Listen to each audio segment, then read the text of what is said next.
তুমুল তর্কাতর্কির মাঝেই বানচাল ইম্পার বৈঠক। বিক্ষুব্ধ সদস্যরা বৈঠক ভেস্তে দেওয়ার অভিযোগ তুললেন পিয়া সেনগুপ্তর বিরুদ্ধে। সভাপতির পদে তার প্রতি অনাস্থাও জানালেন। ইম্পার কিছু সদস্যের প্রতি অভব্য আচরণের অভিযোগ তুলে থানায় অভিযোগ দায়ের করলেন পিয়া। ফের ভেস্তে গেল ইম্পার বৈঠক।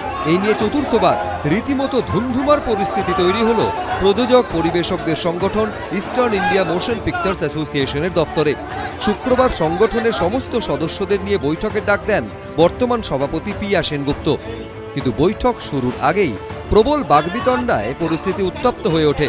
সভাপতি হিসেবে তার প্রতি অনাস্থা এনে সরব হন বিক্ষুব্ধরা।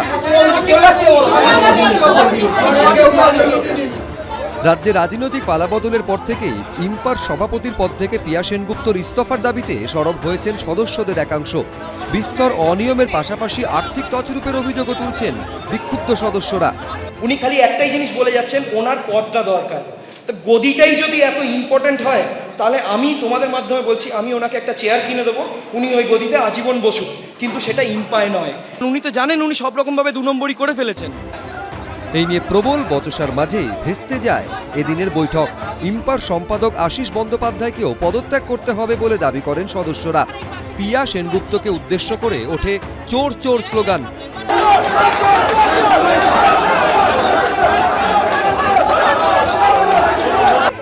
অভব্য আচরণের অভিযোগে 7 জনের নামে বউবাজার থানায় অভিযোগ দায়ের করেছেন পিয়া সেনগুপ্ত।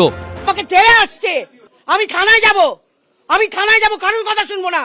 অনেক সহ্য করেছি। এদিকে পিয়া সেনগুপ্তর বিরুদ্ধে এদিন ইম্পার অফিস থেকে ফাইল নিয়ে বেরিয়ে যাওয়ার অভিযোগও উঠেছে। ইম্পার অন্যতম সদস্য প্রযোজক শতদীপ সাহার দাবি, অবিলম্বে সুষ্ঠু নির্বাচনের মাধ্যমে নতুন সভাপতি নিয়োগ করতে হবে। ইম্পায় আর কোনো রাজনৈতিক দাদাগিরি আর অনিয়ম বরদাস্ত করা হবে না। উনি কিন্তু চেঁচামেচি শুরু করলেন এবং করে বেরিয়ে গেলেন। বারবার বেরিয়ে যাচ্ছে, মিটিংয়ে আসছে, বেরিয়ে যাচ্ছে। এই গদিটাতে কোনো নোংরামু যাতে না হয়, এটা আমি চাই। ইম্পার অফিস থেকে বেরিয়ে যাওয়ার পরই পিয়া সেনগুপ্ত শারীরিকভাবে অসুস্থ বোধ করছেন বলে জানানোয় তাকে কলকাতা মেডিকেল কলেজ হাসপাতালে নিয়ে যাওয়া হয়। প্রাথমিক চিকিৎসার পর ছেড়েও দেওয়া হয় তাকে। মনামি রায়ের রিপোর্ট, এবিপি আনন্দ। স্ক্যানারে অভিষেক বন্দ্যোপাধ্যায়ের সম্পত্তি 188 এ হরিশ মুখার্জি রোডে শান্তিনিকেতনে সেই ঠিকানায় নোটিশ পাঠানো হয়েছে। তার কোম্পানি এবং তার আত্মীয়ের বাড়িতে মোট 17টা নোটিশ পাঠানো হয়েছে। শান্তিনিকেতনে লিপস অ্যান্ড বাউন্সের নামে নোটিশ পাঠানো হয়েছে।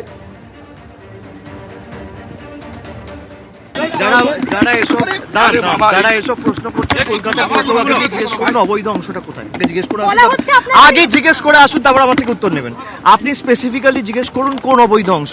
যে অবৈধ অংশ মার্ক করে দেবে, উত্তর আমার থেকে নিয়ে যাবেন। এবিপি আনন্দ, এগিয়ে থাকে, এগিয়ে রাখে।